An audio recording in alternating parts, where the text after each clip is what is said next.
नमस्कार दोस्तों, इस वीडियो में आप जानेंगे बिरसा मुंडा के उलगुलान विद्रोह के बारे में जो 1895 से 19 ईस्वी तक चला था। यह जानकारी एनसीईआरटी बुक से ली गई है।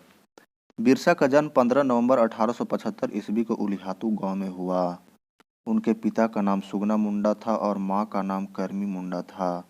सुगना मुंडा का परिवार गरीब था। बिरसा का बचपन भेड़ बकरियां चराते, बांसुरी बजाते और स्थानीय अखाड़ों में नाचते गाते बीता था। उनका पालन पोषण मुख्य रूप से बोहंडा के आसपास के जंगलों में हुआ। गरीब से लाचार बिरसा के पिता को काम की तलाश में जगह जगह भटकना पड़ता था। लड़कपन में ही बिरसा अपने अतीत में हुए मुंडा विद्रोह की कहानी सुन ली थी। उन्होंने कई बार समुदाय के सरदारों, मुखियाओं को विद्रोह का आह्वान करते देखा था। बिरसा के समुदाय के लोग ऐसे स्वर्ण युग की बात किया करते थे जब मुंडा लोग दिकुओं के उत्पीड़न से पूरी तरह आजाद थे। सरदारों का कहना था कि एक बार फिर उनके समुदाय के परंपरागत अधिकार बहाल हो जाएंगे। वे खुद को इलाके के मूल निवासियों का वंशज मानते थे और अपनी जमीन की लड़ाई लड़ रहे थे। वे लोगों को याद दिलाते थे कि उन्हें अपना साम्राज्य वापस पाना है। अपनी किशोरा अवस्था में बिरसा जिन विचारों के संपर्क में आए, उनसे वह काफी गहरे तौर पर प्रभावित थे। बिरसा का आंदोलन आदिवासी समाज को सुधारने का आंदोलन था। उन्होंने मुंडाओं से आह्वान किया कि वे शराब पीना छोड़ दे, गांव को साफ रखे और डायन व जादू टोना में विश्वास न करे।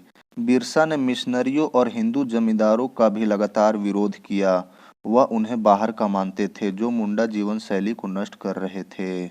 1895 में बिरसा ने अपने अनुयायियों से आह्वान किया कि वे अपने गौरवपूर्ण अतीत को पुनर्जीवित करने के लिए संकल्प ले। उस युग में मुंडा अपने बिरादरियों और रिश्तेदारों का खून नहीं बहाते थे।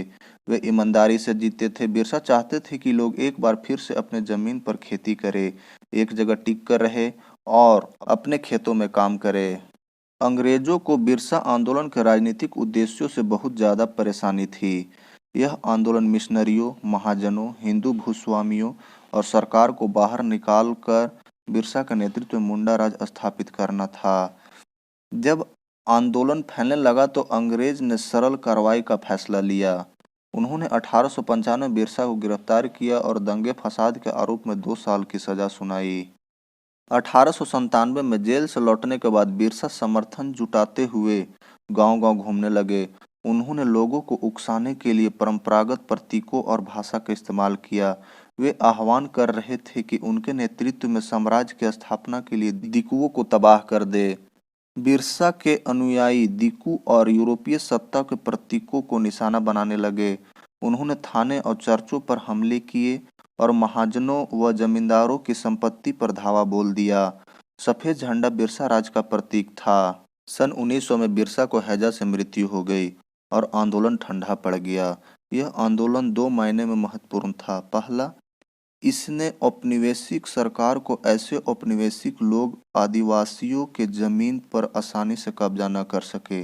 दूसरा, इसने एक बार फिर जता दिया कि अन्याय का विरोध करने और औपनिवेशिक शासन के विरुद्ध अपने गुस्से को अभिव्यक्त करने में आदिवासी सजग हैं। उन्हें अपने खास अंदाज में, अपनी खास रस्मों और संघर्ष के प्रतीकों के जरिए इस काम को अंजाम दिया। यही फोटो है जो एनसीईआरटी बुक से ली गई है।